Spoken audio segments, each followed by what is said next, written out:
The return of one of the most historically significant royal jewels became the highlight of the state banquet at Windsor Castle, where the Princess of Wales captivated audiences with a breathtaking display of regal confidence and elegance. On a night marked by diplomatic ceremony and festive splendor, Catherine stepped into the spotlight wearing the tiara many had hoped and expected she would unveil: Queen Victoria's legendary Oriental Circlet, also known as the Indian Circlet. This extraordinary piece, created in 1853 for Queen Victoria, according to Prince Albert's own sketches, has long been considered one of the most majestic tiaras in the royal vaults.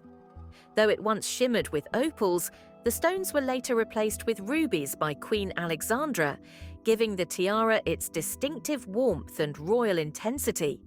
With more than 2,600 diamonds intricately woven into its grand design, it stands as one of the largest and most commanding diadems ever worn by a British royal woman. For Princess Catherine, the tiara's debut marked a significant moment in her evolving royal journey. After years of carefully curated jewellery choices, from the delicate Cartier Harlow tiara worn at her wedding to her more recent appearances in Queen Mary's Lover's Knot, this dazzling selection represented both a stylistic milestone and a symbolic gesture. The banquet honoured German President Frank-Walter Steinmeier, and choosing a tiara originally designed by Prince Albert, himself born in Germany, served as a subtle nod to the evening's diplomatic ties. The setting only amplified the tiara's impact.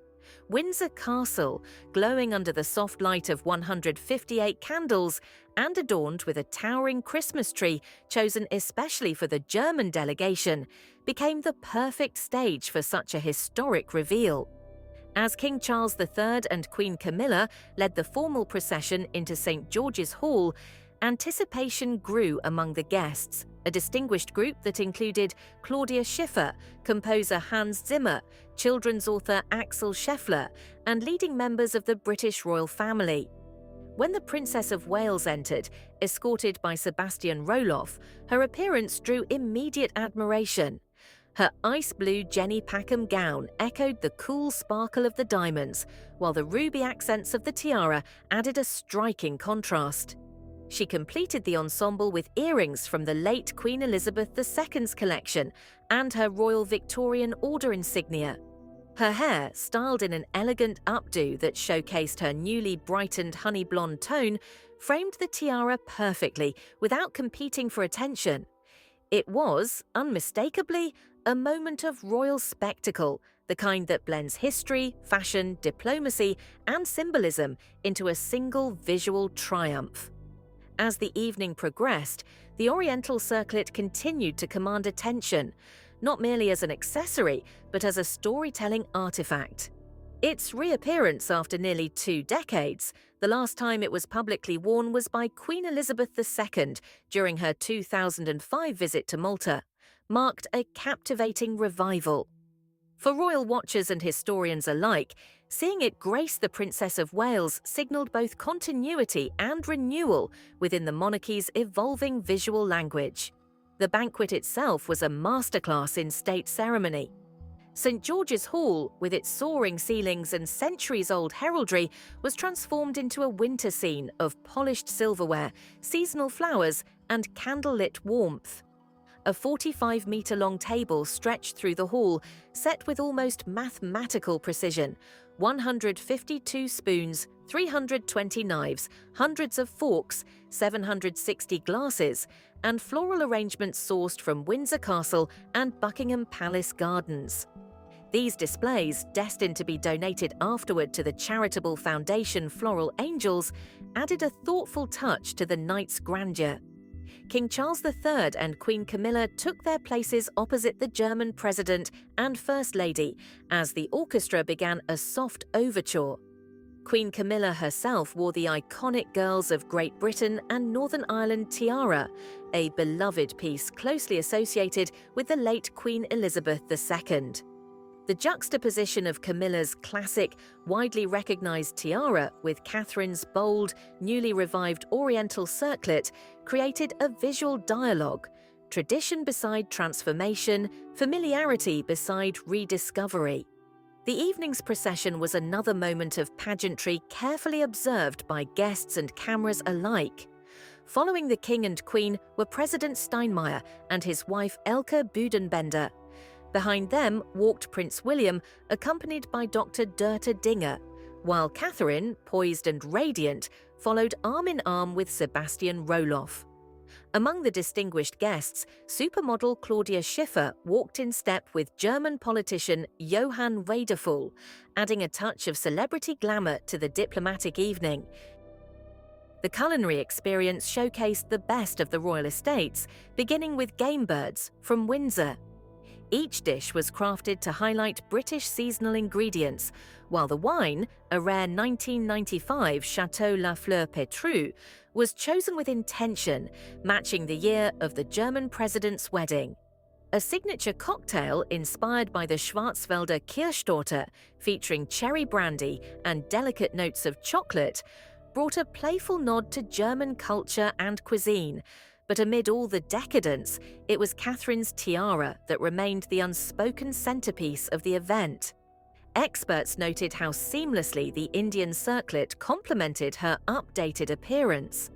Her blonde hair, noticeably lighter in recent months, was arranged to give the tiara full prominence, its ruby and diamond arches glinting under the halogens and candle flames alike.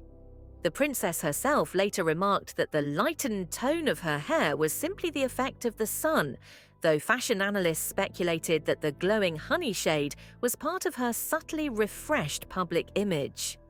Everything about her presentation, the gown, the jewelry, the order insignias, the confident posture, suggested a woman stepping ever more fully into her future role.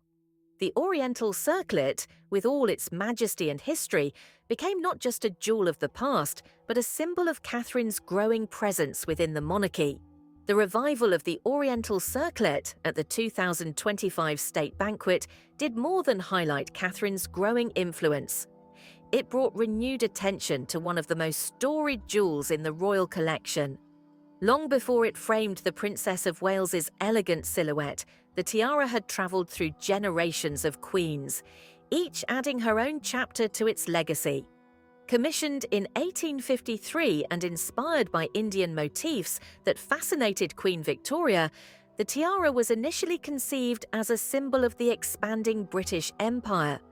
Prince Albert's sketches revealed his deep interest in intricate, culturally inspired designs, and he infused the circlet with patterns reminiscent of lotus flowers and Mughal ornamentation. The resulting piece balanced Victorian romanticism with an unmistakably exotic flair, making it unlike any other crown jewel of the period.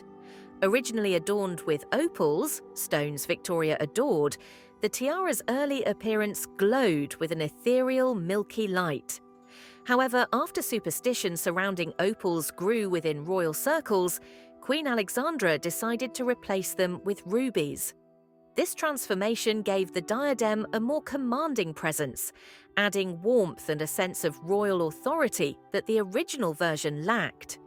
The rubies, paired with more than 2,000 diamonds, created the fiery brilliance that stunned spectators in Windsor's St. George's Hall this year. Queen Victoria herself wore the tiara frequently, appreciating both its sentimental tie to Albert and its distinctive look.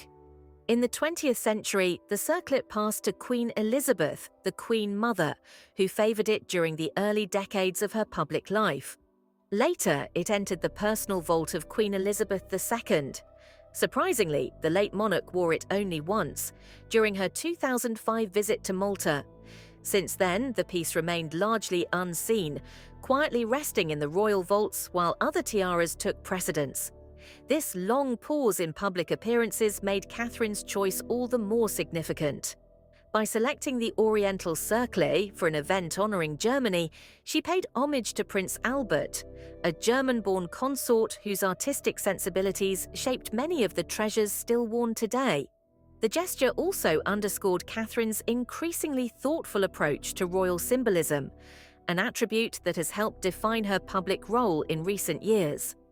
Beyond symbolism, the tiara's sheer scale presented a visual departure from Catherine's earlier choices. The Cartier halo tiara, worn at her 2011 wedding, was delicate and youthful. Queen Mary's lover's knot, with its iconic diamond arches and dangling pearls, carried historic weight, yet offered a more restrained silhouette. Even the lotus flower tiara, worn on several previous occasions, exuded a softness. The Oriental Circlet, meanwhile, was bold, authoritative, and unmistakably queenly, a choice that signaled confidence and a readiness to embrace more substantial royal responsibilities.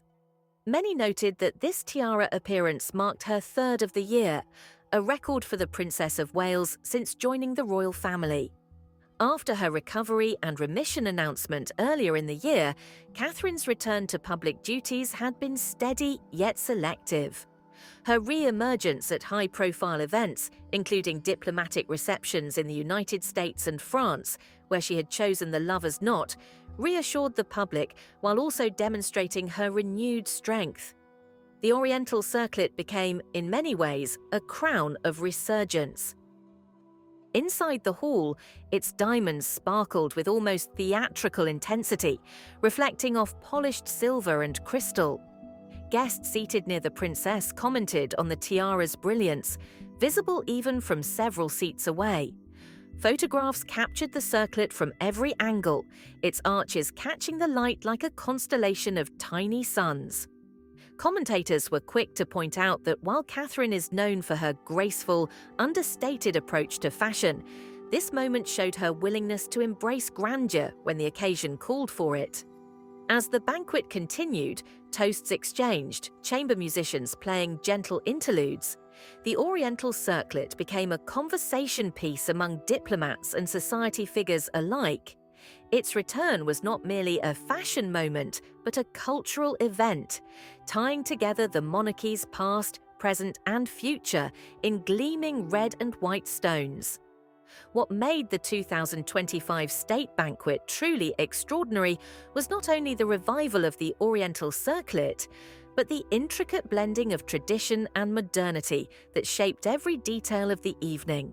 From the meticulous table settings to the carefully curated guest list, the event showcased the monarchy's ability to honor centuries of heritage while embracing contemporary cultural exchange.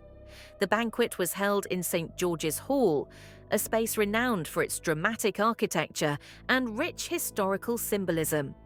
On this particular night, the hall was transformed into a grand winter tableau. Seasonal flowers, deep greens, white blossoms, and soft berry accents lined the endless banquet table in elegant arrangements. The decorations featured natural elements sourced from the royal gardens, creating a sense of authenticity and connection to the royal estates that few other venues could replicate. Above the table glowed 158 candles, their reflections dancing across polished silver and crystal. The royal household staff spent hours ensuring that each piece of cutlery, each glass and each porcelain plate was placed with flawless precision. Guests later remarked that the symmetry of the table alone was a breathtaking display of craftsmanship, a visual reminder that royal ceremonies are as much about artistry as they are about diplomacy. Behind this opulent arrangement stood a carefully orchestrated message. The monarchy, though steeped in ritual, is fully aware of the world watching. The presence of a towering Christmas tree, chosen specifically to honor the German delegation, as Germany is considered the birthplace of modern Christmas tree traditions, added an emotional layer to the evening. It served as a festive bridge between cultures, an elegant gesture that did not go unnoticed by the visiting dignitaries. Among the guests, familiar royal faces added to the sense of occasion. Princess Anne, dignified as always, arrived with her husband, Vice Admiral Sir Timothy Lawrence. The Duke and Duchess of Edinburgh, the Duke and Duchess of Gloucester, and other members of the extended royal family took their seats further down the table, their presence enhancing the banquet's ceremonial weight. The inclusion of notable cultural figures, supermodel Claudia Schiffer, celebrated composer Hans Zimmer, and beloved children's author Axel Scheffler, illustrated the monarchy's ongoing engagement not only with political partners, but with global creative communities. As the meal progressed, conversations flowed effortlessly. Diplomats discussed international cooperation, artists exchanged ideas about upcoming projects, and members of the royal family subtly navigated both public expectations and private interactions. Yet, even amid the lively dialogue, Catherine remained a central point of quiet fascination. Her demeanour, calm, attentive, and effortlessly regal, captured the blend of youth and maturity that has come to define her public persona. Her choice of gown added to this impression.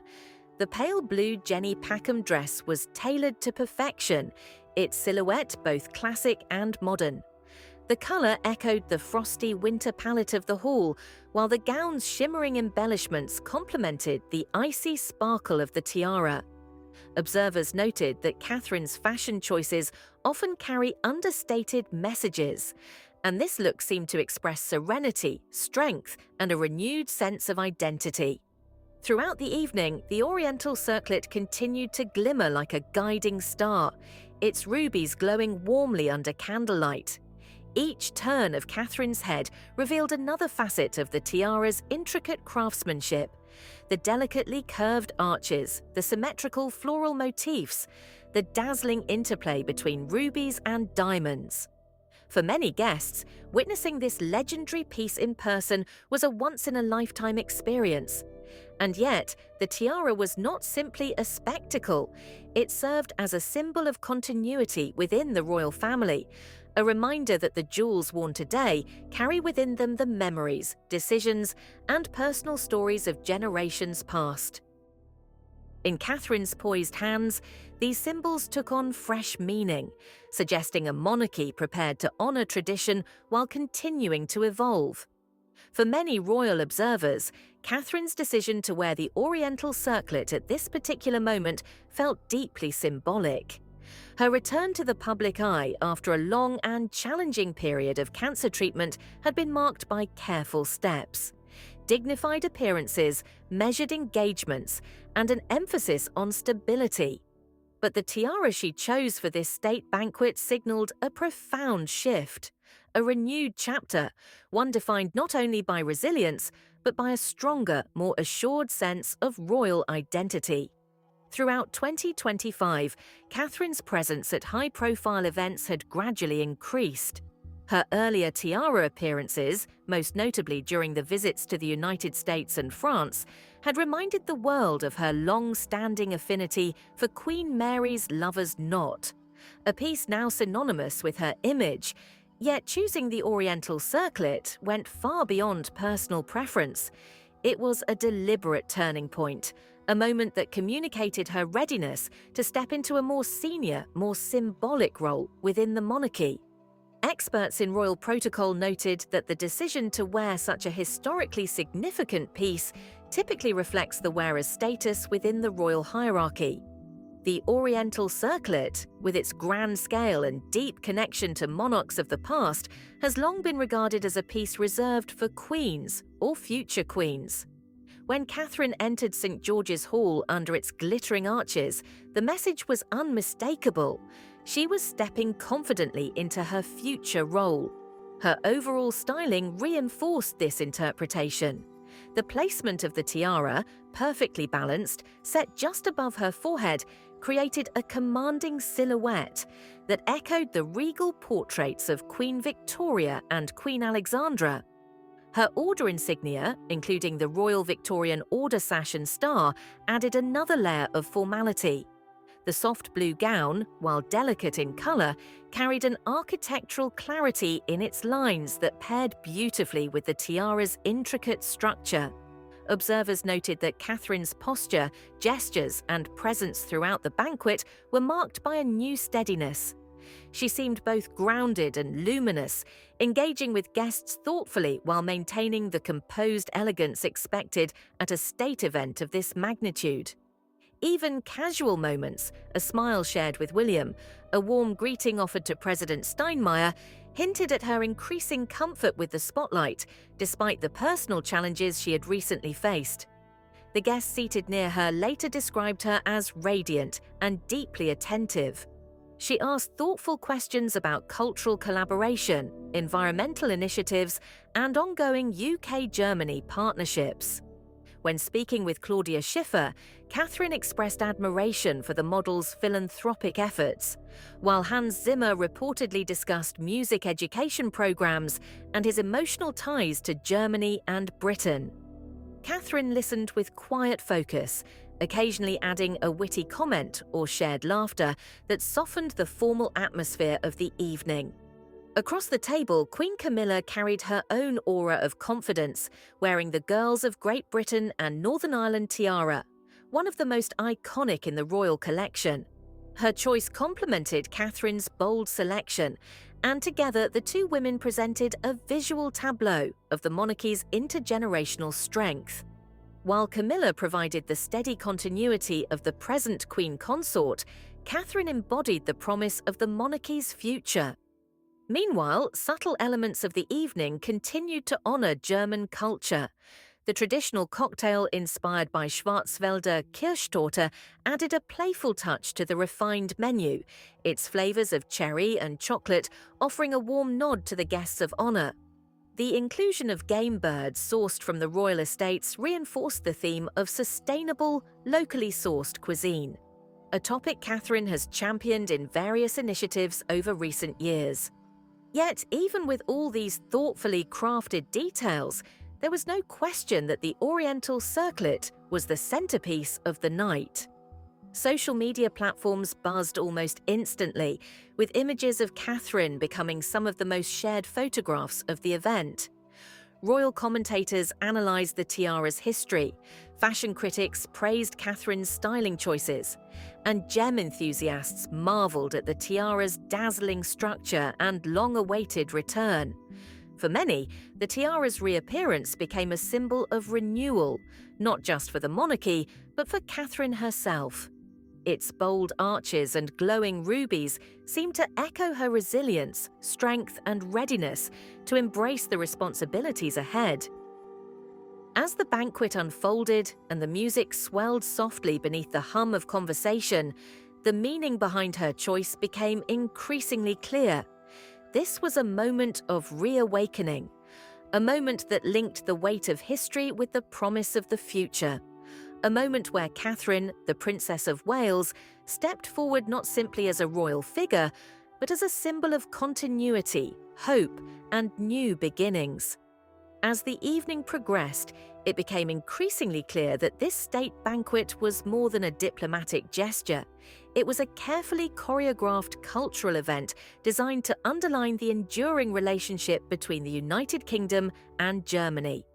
Every element, from the menu to the seating arrangement, functioned like a thread weaving two histories together. And within this tapestry, the Oriental Circlet commanded its own narrative force, transforming Catherine into the visual embodiment of continuity between past and present. The choice of seating placed Catherine directly beside President Steinmeier and across from Queen Camilla and Prince William. This configuration ensured that the Princess of Wales would be one of the central figures in the evening's diplomatic conversations, reinforcing her role as a senior representative of the Crown. Those who observed the interactions noted Catherine's ease in facilitating dialogue, her ability to connect with guests through both warmth and professionalism, and her particular attentiveness during toasts delivered by the King and the German President. King Charles III's speech highlighted shared values, historical ties, and ongoing commitments to cooperation in education, cultural exchanges, and environmental sustainability. The president responded with words of gratitude, emphasizing the deep personal and national connections that bind the two countries. Throughout these formal moments, photographers often captured Catherine in the frame, the Oriental Circlet gleaming vibrantly, acting almost like a silent yet powerful symbol of unity. Beyond diplomacy, the banquet celebrated artistry and creative exchange. Claudia Schiffer's presence brought a touch of international glamour, while Hans Zimmer drew interest from guests eager to hear his thoughts on recent film projects. Meanwhile, children's author Axel Scheffler, known worldwide for The Gruffalo, engaged animatedly with members of the royal household about the importance of literacy and storytelling. Catherine, who has championed early childhood initiatives for years, took particular interest in these discussions, aligning them with her broader focus on child development and education.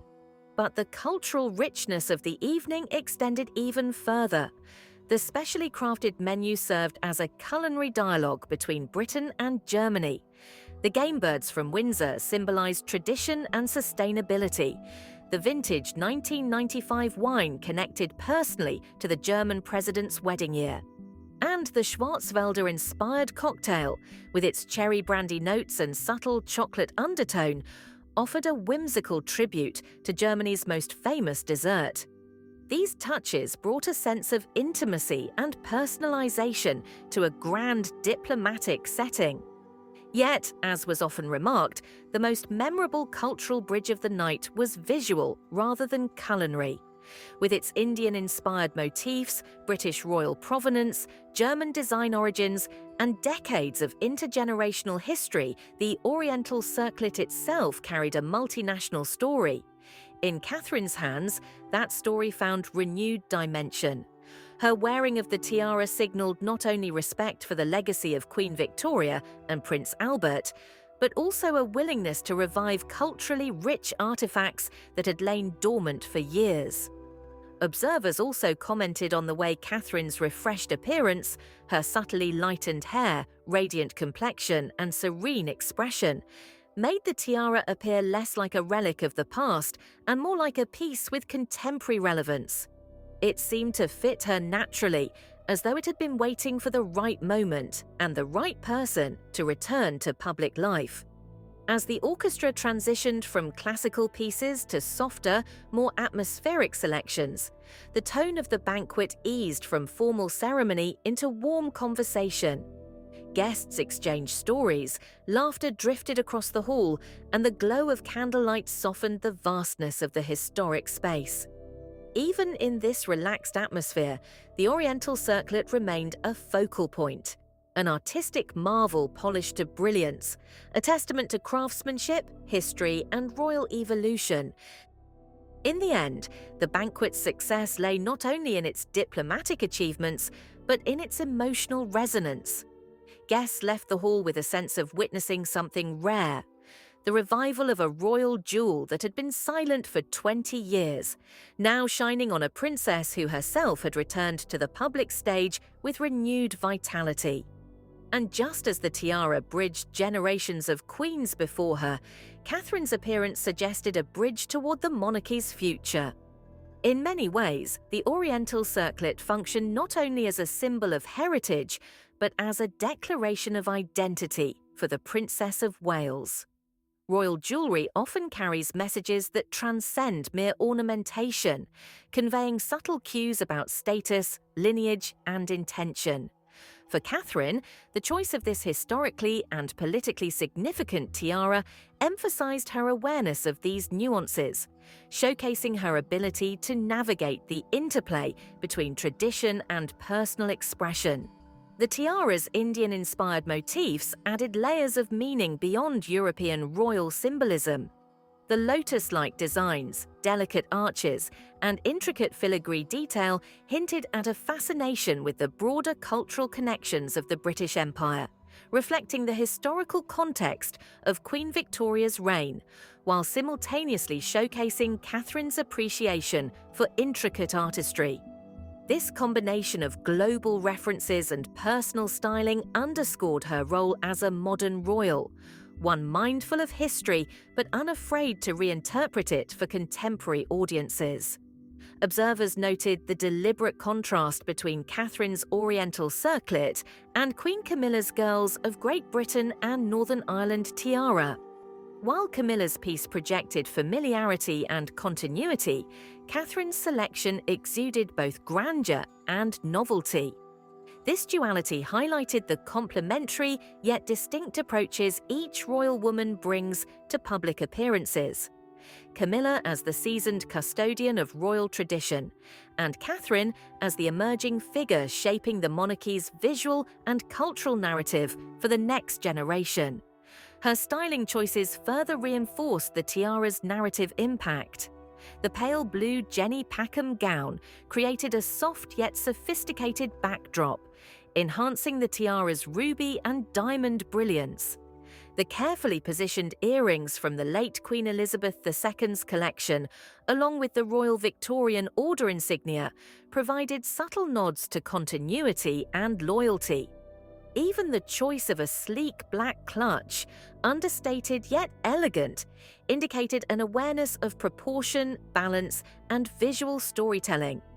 Every element of her ensemble seemed purposefully selected to harmonize with the Oriental Circlet, ensuring that the tiara remained the unmistakable focal point of the evening. Her hair, freshly lightened to a honey blonde shade, was arranged to frame the tiara without overshadowing it. Royal stylists noted that the slightly brighter tone, likely achieved through natural sun exposure, as Catherine mentioned, complemented the warm rubies and cool diamonds, enhancing the overall visual impact. This attention to detail, balancing natural features, historical artifacts, and contemporary fashion, demonstrated a level of sophistication that few younger royals achieve in public presentation. The princess's poised demeanor throughout the evening further elevated the tiara's significance. From her attentive interactions with President Steinmeier to her measured gestures while seated at the 45-meter-long banquet table, Catherine's comportment conveyed confidence and ease. Each movement subtly reinforced the narrative that the Oriental Circlet was more than a jewel. It was a symbol of her readiness to embrace a larger, more public-facing role within the monarchy. Public response was immediate and enthusiastic. Media outlets highlighted the tiara as the crown jewel of the evening, praising Catherine's understanding of the piece's historical and cultural resonance. Royal commentators noted that by choosing a tiara linked to both Queen Victoria and Prince Albert, Catherine bridged the historical significance of the monarchy with contemporary diplomacy, signalling respect for heritage while asserting her personal role in shaping its ongoing legacy. Even the tiniest details carried weight. Observers remarked on how Catherine's subtle hand gestures drew attention to the tiara during key moments. A slight tilt when conversing with dignitaries, a graceful nod during the king's toast, or a gentle adjustment as she rose from her seat. These movements, though seemingly minor, elevated the tiara from an accessory to a storytelling device, projecting authority, elegance, and poise simultaneously.